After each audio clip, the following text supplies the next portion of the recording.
Hello everyone, in this video tutorial, we'll show you how to delete a page on Facebook.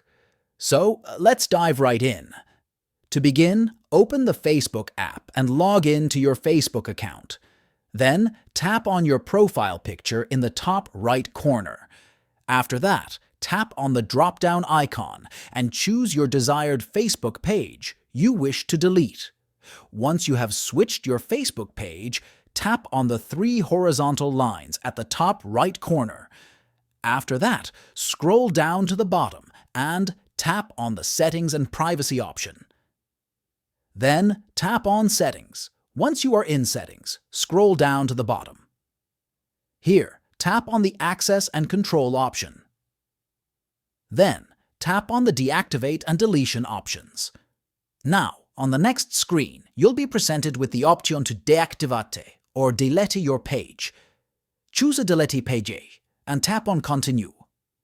Here, you can choose a reason to explain why you want to delete this page.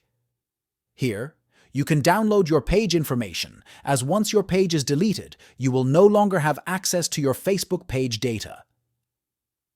Tap on Continue to proceed to the final step. Here, enter your Facebook account password to confirm the deletion. And there you have it. With this method, you can delete your Facebook page. If you find this video helpful, don't forget to subscribe to our channel for more tutorials. Thanks for watching.